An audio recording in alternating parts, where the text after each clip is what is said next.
On this episode, we're going to break down the ethics of AI, artificial intelligence, dominating the landscape right now, and who better to talk to than IBM's leading expert in AI, Phaedra Boinodiris. Let's do it. So tell us a little bit about yourself, your background. How did you get into this? Well, I spent most of my life here in North Carolina. I had been, prior to joining IBM, I had been a serial entrepreneur for about 14 years, focused mainly on the gaming industry, video games for entertainment in particular, and got very inspired by the intersection of AI and play. And I ended up joining IBM to be our first global lead for serious games and advanced simulations. So imagine taking sophisticated gaming engines, you're integrating real data, real processes, and AI in order to be able to solve complex problems. I found it so interesting because it was just such a cool space to be in at the time. Several years ago, I recognized there were stories in the news that showed organizations using artificial intelligence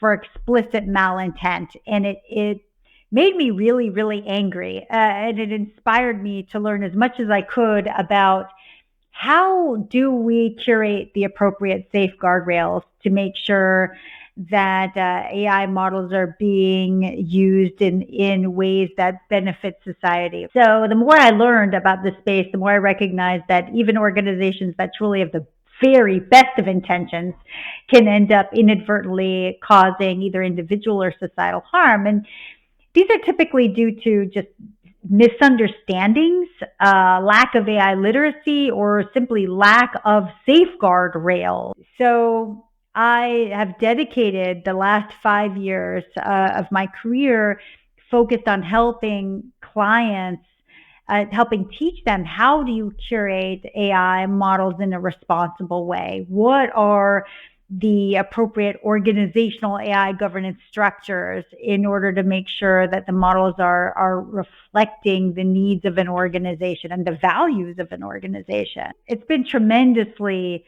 fulfilling and fun and interesting. Well, I think first of all, it's great that we have people in the world like you that care and that, are, really, really passionate about, you're passionate about the work that you do, but this is something that impacts all of us and is going to continue to be impactful to all of us as time goes on. And so, having experts and people in the industry like yourself who are dedicated to making sure that we are creating the best outcomes for this. Just want to say that thank you for the work that you're doing because I think it's really going to be helpful. Oh, I stand on the shoulders of giants. I mean, I'm not doing this alone by any stretch. There are so many amazing people out there who've been so brave, and I mean brave, working in this space because it does take some level of bravery.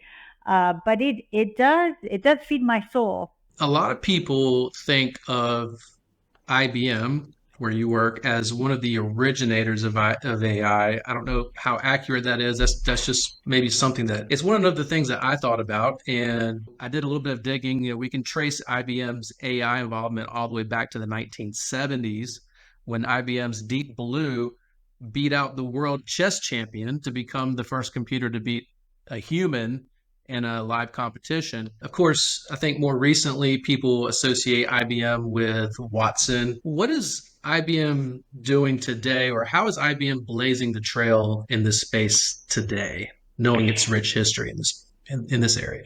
Well, the new kid on the block for us all is generative AI, which is quite different from other examples of AI, like the ones you mentioned, Deep Blue competing in chess, or even natural language processors, or AI models that are used to generate predictions. Generative AI are forms of artificial intelligence that synthetically generates content of a sort. And it could be in the form of images or audio or video or text.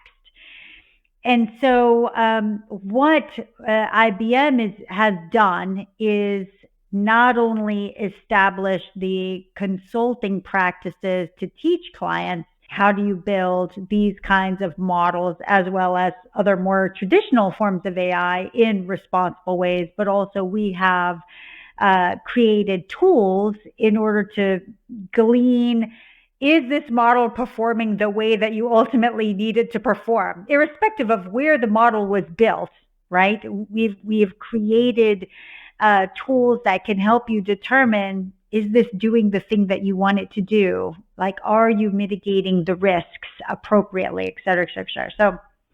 So these are the kinds of efforts that that IBM is doing in artificial intelligence now. So if we think about that in terms of, a jumping off point, that's where IBM is today. Where are we at?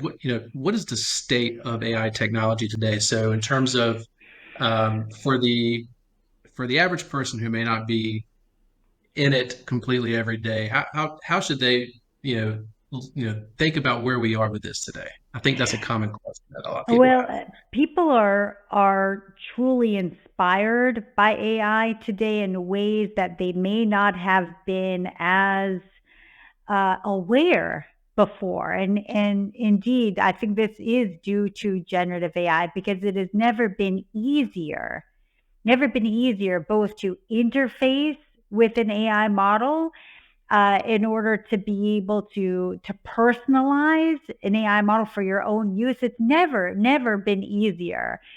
So because of that, there's also a greater awareness of not just what it can do for you in terms of being more productive or uh, making your life more efficient, but also we've never been more aware of the risks because it's so easily accessible now. One is able to play around with these models themselves and be able to directly see what could be either uh, erroneous outputs that are totally inaccurate or outputs that are unfair or biased in some way, or indeed examples like outputs that generate deep fakes, where you'd be able to understand, wow, a deep fake could I could be misled assuming that the person depicted in this video actually did this thing or said these words when they didn't at all. And this could indeed be very personal, absolutely a way that criminals could use in order to impersonate important people in your life in order to extract sums of money, or indeed these artifacts could be used absolutely to sway things like votes. When I heard you speak the first time at a conference and you were on stage with a few other experts in the industry, you in particular stood out really around your knowledge and passion around AI governance and regulation. I think that was a topic that was honed in on that day. And I just found it interesting that, you were talking about how a lot of companies are, if they don't already have this in place, as you move forward, there will be individuals whose role is to, be responsible for the monitoring and the management of governance and regulation of AI within certain corporate structures. But thinking maybe at a macro level, a little bit of a broader level, how is AI being, is it really being regulated in any way right now? And I guess this might be a loaded question, but what should we be expecting in the future in terms of how this could be or should be regulated or governed? Okay, and is that even a valid question? There is a growing practice of organizations who are putting a person or a business function in place to be accountable for mitigating risk and ensuring compliance. They're typically called chief compliance officers or chief risk and compliance officers, or they could be chief privacy and responsible technology officers, as ours is called. That is her title. At a chief compliance officer summit that was being hosted by the Wall Street Journal. And it was a fabulous convening. And one of the initial keynotes was relaying the fact that the mandate, the job of these people is expanding, because it has to expand well beyond making sure you're compliant to existing laws, right? Governance, well beyond that, because, and I love this quote, you can absolutely have an AI model be lawful but awful. Lawful but awful, which means not only do these individuals have to make sure they're keeping up to date with respect to existing or upcoming laws, but they also have to incorporate best practices with respect to ethics.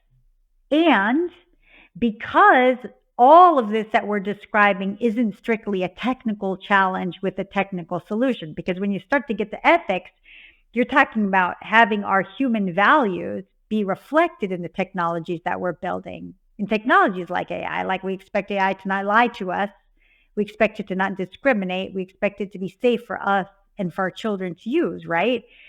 These are human values. So as soon as you start to creep into human values, it's a socio-technical challenge, which means that there has to be a holistic approach towards even an AI literacy program. Like, how are you going to teach the people buying models for your company or developing the models for your company? How do you build these models in a way that reflects your brand or your organization's values? And it's a lot of work. It's what, the folks in London were saying, like, this is a tremendous amount of work.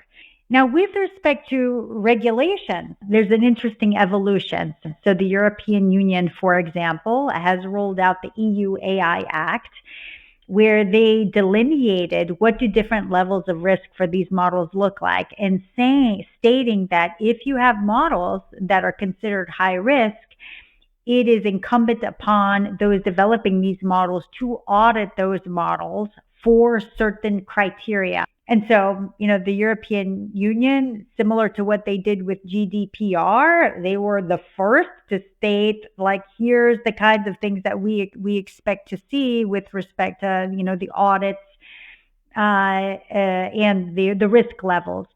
But the European Union, countries in the European Union are not actually at the forefront. They do not have the strictest laws and regulation associated with AI. Can you guess which country has the strictest? I know it's not the US. We like to be the wild, wild west here. So, And it's no one in um, Europe, uh, no country in Europe. China maybe? China.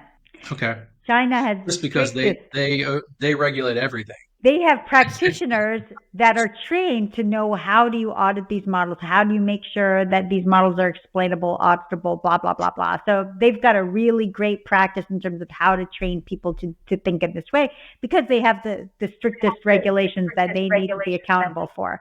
So additionally, there are pockets of regulations here within the United States, including, like, President Biden signed an executive order mandating that all AI models being developed by U.S. federal government agencies have to be audited for equitable outcomes. You've got the city of New York, who've established ground rules with respect to AI models and automation that are being used in HR, like for recruiting or pay determination practices. So there's pockets here and there in terms of what regulation looks like. Just like we have regulations in healthcare, in regulated industries, finance, those are the industries that, in my opinion, need the most attention, at least first. I mean, putting some sort of overarching regulation on this sort of open-ended type technology is difficult. I can see why that's a complex nut to crack. But if we, to your point, look at these regulated industries that already have certain guidelines that need to be followed, how do we then sort of overlay and apply technology into those industries? They need and should follow the same, if not similar, approaches and regulations. I think the difficult thing there is that the technologies are being created by corporations. So how does government play a role in that? It's always tricky. I think a lot of people just sort of think about it as, oh, this should be something that could be easily regulated, sort of umbrella, and I just don't think that's the case. We do need regulations, but it's more around use cases versus Hmm. umbrella, in my opinion. Hmm. And you're right to call out healthcare and fintech and government and defense, for example, because these are high stakes Hmm. industry. Where, if you've got an AI model that is going to offer medical advice, you're going to want to make sure that that model is performing in ways that, benefit people versus, generating inaccurate outputs or biased outputs. So it's really, really important to have the appropriate safeguard rails in place. So then, is it fair to say that we as the public, as the sort of everyday person, are we looking to is this a coalition approach? Is this policymakers, corporate leaders? Is it everyone coming together on this, or does someone take the power and authority and say this is how we're doing it? Um, Well, who what leads the way? what is going to be required is a tremendous investment from all parties on AI literacy. And that includes consumers. That includes, like, Mhm. how do we teach this subject in schools? And I'm not just talking about higher ed institutions Sure. either, but in grade school.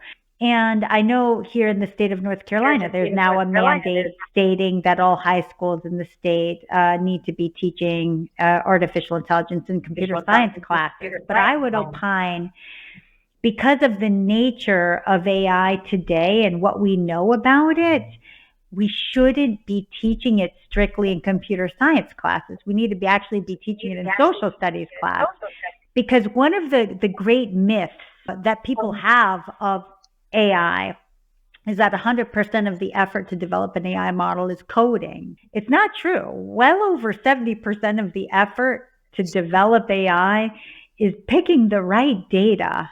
And my Mhm. favorite definition of the word data is that it is an artifact of the human experience. We humans, we make the data, we make the machines that make the data, but we have over 188 biases and counting. So all of our data is biased.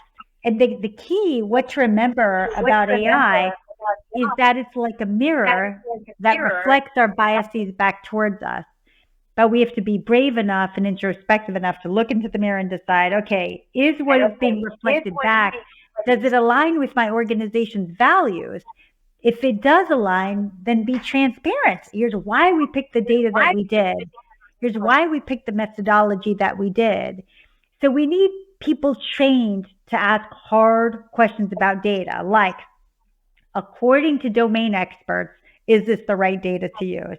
And I can't underscore the importance of actually having domain experts in these conversations, because these domain experts understand not just the data, but the context and the relationships associated with these data. And that is gold, because just having the data alone is not going to give you the wisdom or the knowledge that you're going to need. Then you have to answer questions like, was the data curated with consent?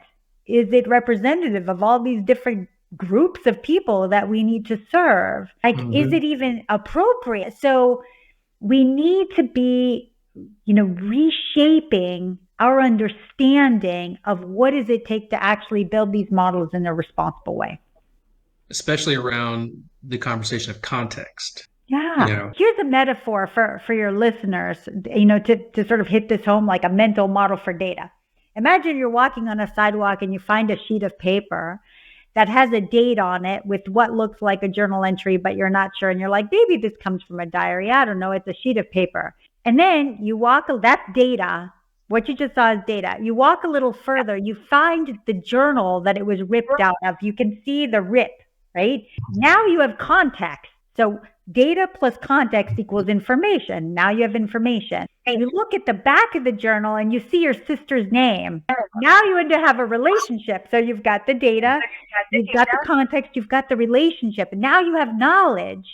And so the question I would ask to those, are really looking at AI objectively is, do we trust that those curating the data understand the context and understand the relationship in order to glean knowledge and ultimately wisdom? That is like Yeah. such a quintessentially important thing to be asking. That's a great analogy. I like how you said that in terms of we can't just take for granted what we churn and generate out of a chat GPT or whatever it may be. We got to think about what went into that. Where's that coming from? How does that apply to where I'm at, what I'm looking for, what I'm doing? How do I Yeah. apply my experiences and my real world context, my ideas to what I'm reading and looking at here? I'm just worried that people are taking it for granted and sort of just pushing forward with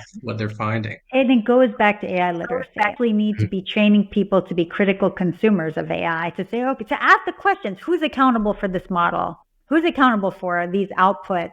Where did the training data come from? How much better does this model perform compared to a human being? Was it audited? How often is it audited? What was it audited for? Like, we're not even training people to ask these questions, which is crazy because we have to get there in order, again, to hold the organizations building these models accountable, because they need to put in the rigor, they need to put in the work to be able to actually build these models in a way that reflect what we need them to do. So we were talking a little bit about regulated industries, and then before we started recording, we were talking about examples of AI gone terribly wrong. You posted an article recently or a story that I thought was really a scary example of how an AI tool can be used criminally. And the headline reads, a Baltimore area teacher is accused of using AI to make his boss appear racist. What happened here? What is this about? Well, it has never been easier to create what is called a deep fake. And that can be an image or a video or an audio depicting what is a real person doing something that they never did. And unfortunately, it has never been easier for people to misuse and generate these for nefarious means. So this was an example in the news of someone doing this in order to make their boss look really, really terrible. But there are other examples that could absolutely, I mean, it's actually, that was an example of ways in which this could directly affect any of your listeners here. But also, you can absolutely use these deep fakes to do things like you could be tricked into thinking that your son or your daughter is calling you asking for money and can you please wire blah, blah, blah over. You could be tricked or duped into believing a deep fake video that shows a person destroying electoral ballots. And this is why, especially this year, this is extremely concerning because we have elections coming up and we need to make sure that we are hyper aware of how technologies like this can be misused. Yeah, I actually know someone who a family friend of theirs had that happen to them where there was a recording or a call that was saying that I think it was their child or had gotten into an accident and it sounded like them calling. It was their voice and saying, I need help. And it was, asking for money and it was calling I believe it was an elderly person. So that was part of the scam as well. These things are out there, and you mentioned the elections. I'm curious, are you hearing anything about this? Any concerns? Anybody talking about, obviously things for us to be looking out for, or and what's being done about it that you know of? CNN had some coverage about this. I want to say it was like 2 months ago, maybe. My understanding is that several of the federal government agencies, as well as state government agencies, ran a joint simulation around a deep fake. Like if an adversary was to generate a deep fake and start circulating it, showing a senator destroying electoral ballots in the state of, I think it was Georgia, but I'm not sure. What has to happen? And it was basically like a simulation. How do the federal government agencies work with the state government agencies in order to be able to clarify, blah, blah, blah. Needless to say, according to the CNN coverage, it didn't go over so well. It wasn't a fantastic result from that simulation, which means we have more work to do.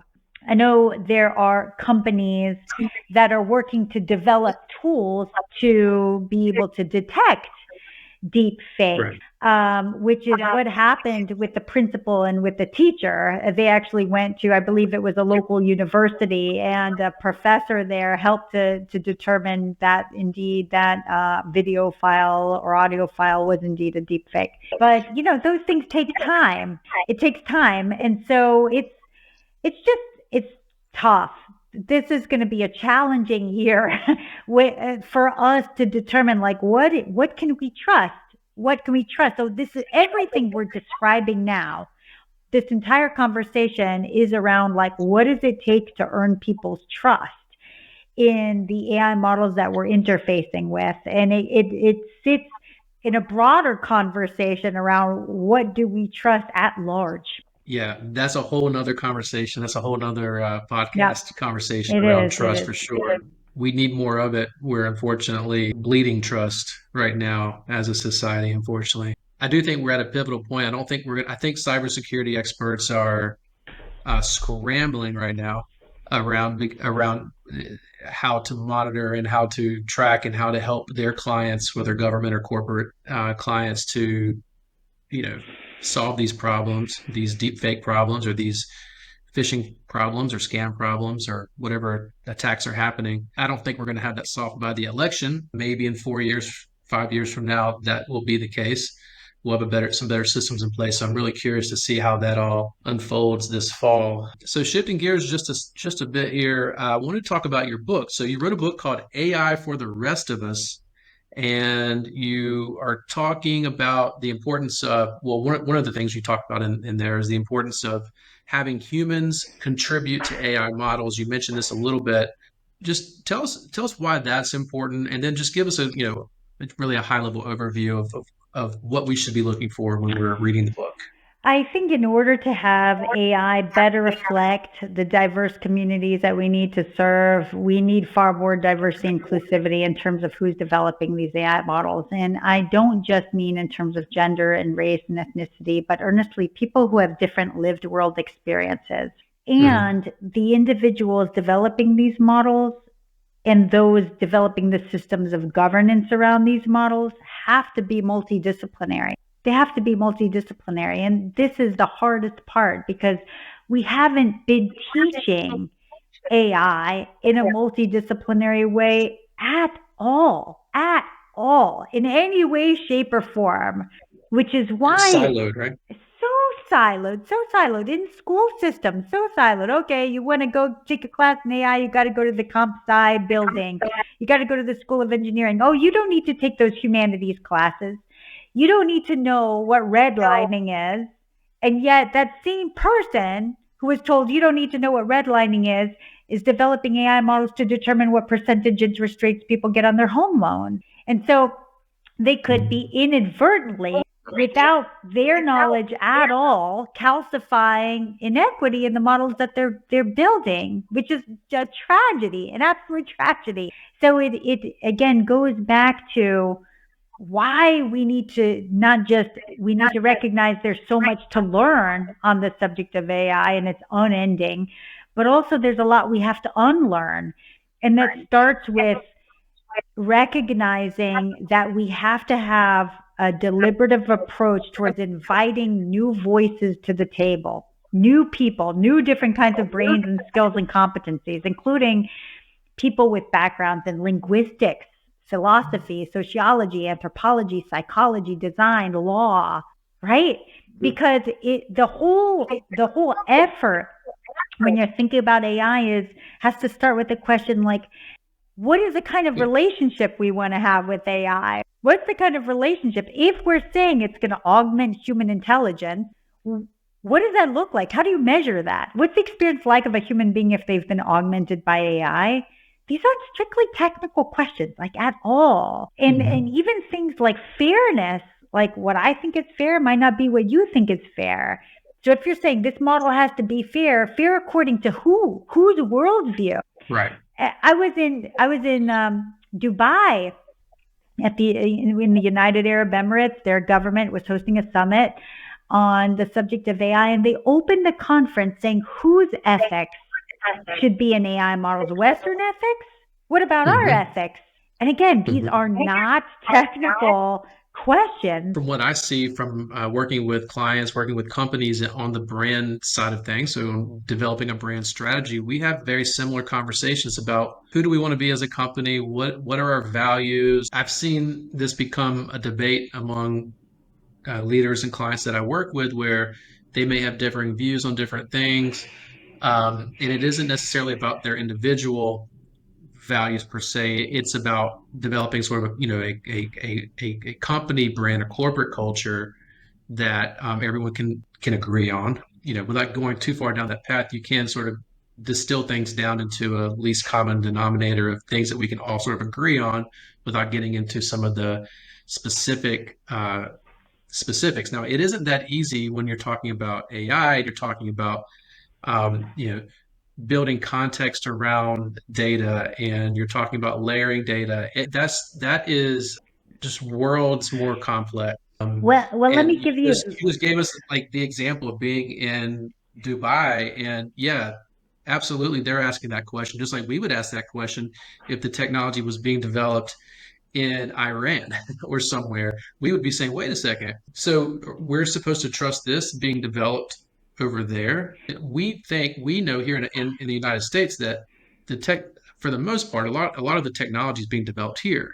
Now, I know it is. I know that's changing, and I can totally see how that would be a perspective of someone in Dubai. So, And the human value, similar to what you do with your work in brands, the human values that organizations want to see reflected in their AI models absolutely are varying. And it is wholly dependent on their line of work and their business. I'll give you an example.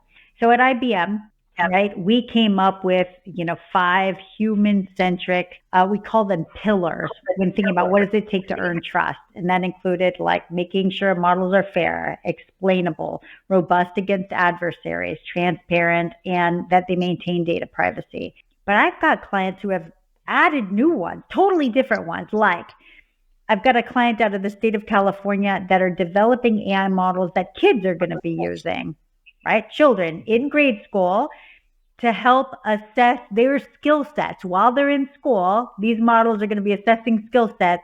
They're going to be replacing traditional skills assessments to make the outcomes more equitable because English might not be your primary language and you're being tested on math, right? As an example. So the one of the core principles that they came up with was kindness. They expect these models to reflect the human value of kindness. What does that mean in terms of feature and function?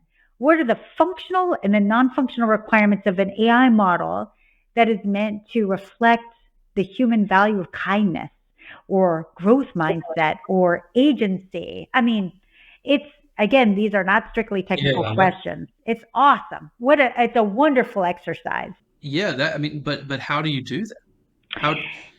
How do you define those things? The people building these tools are very technical people and they know how to build the tools, but how do you how does that is that individual responsible for setting the parameters which might be better set by a sociologist or might be better set by a psychologist or someone who might understand those things a little bit better, yet it's the person building the code or building the actually Mm-mm. building the platform. No, Eh, no. so, The AI model developer is not the one establishing the principles.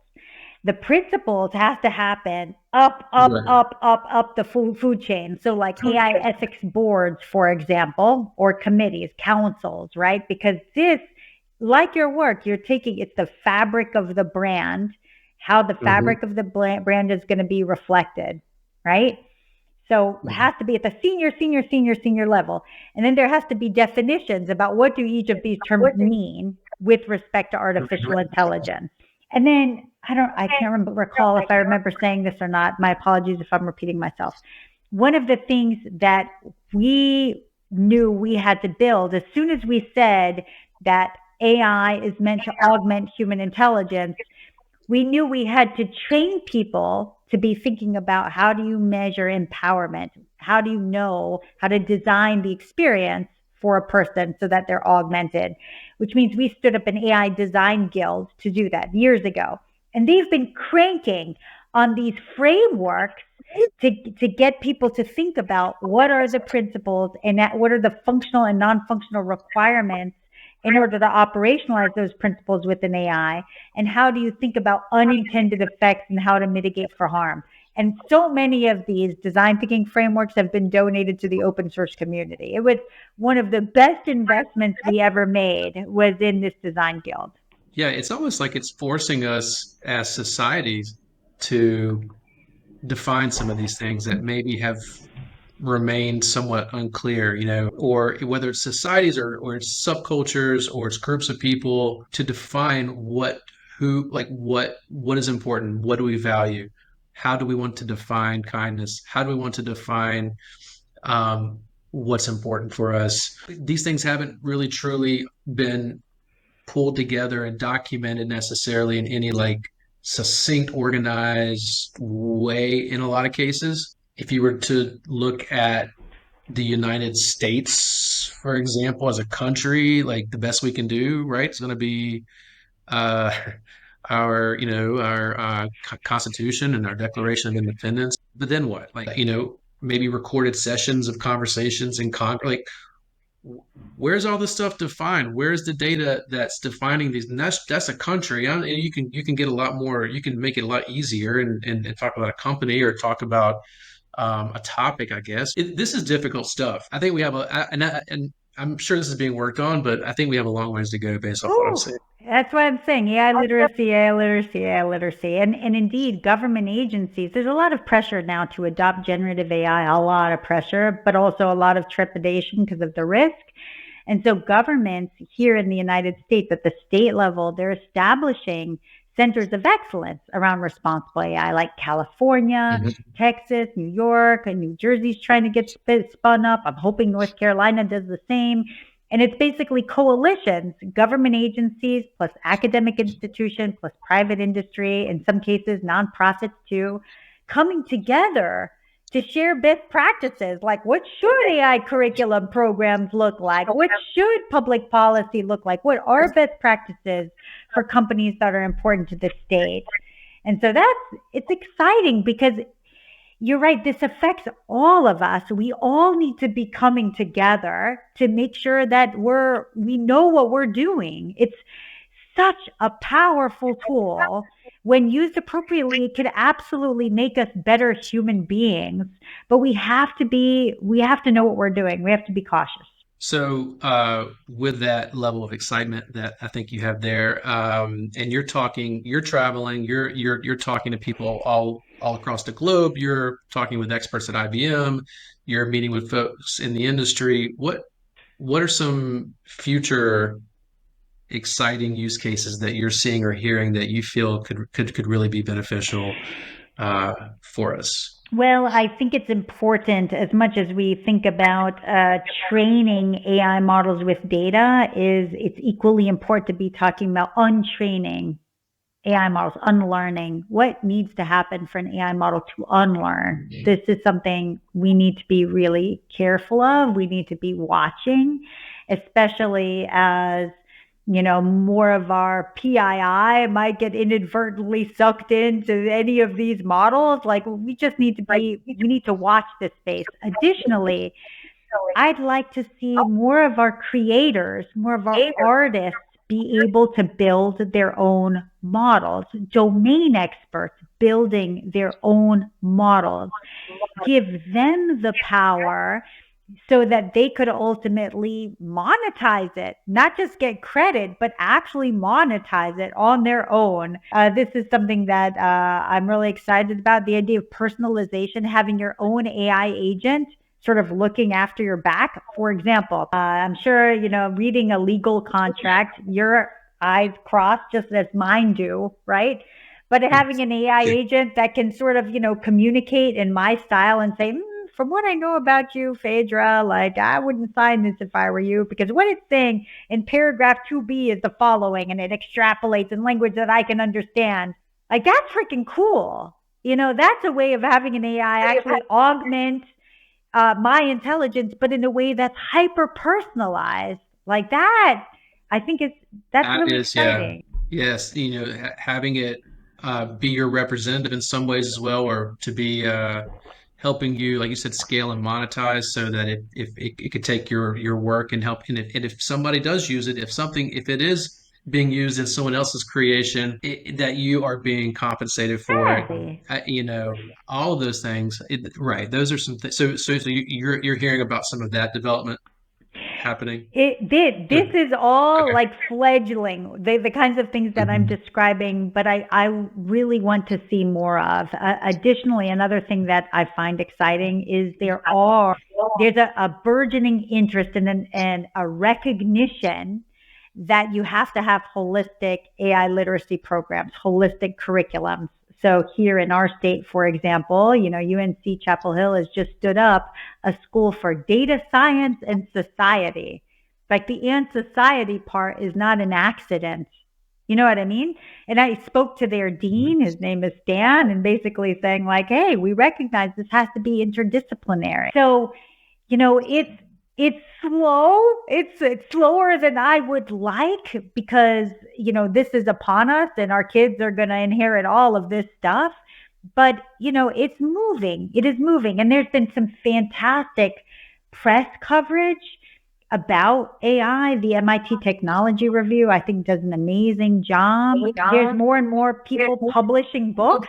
I wrote one called AI for the Rest of Us, but there are other amazing, prolific authors writing really important works. Like, for example, there's a book called Your Face Belongs to Us, written by Kashmir Hill. She's a New York Times reporter, did a deep dive into facial recognition and what we all should know. I mean, oh my God, there's so much to learn right now, and so many amazing people just curating this really important content for us.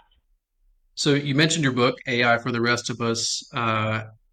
What would you want the rest of us to learn and take away from some of your research and work in artificial intelligence? What do you hope readers find and kind of walk away from? First, most important thing is that you have a seat at this table, whoever you are, listener, dear listener.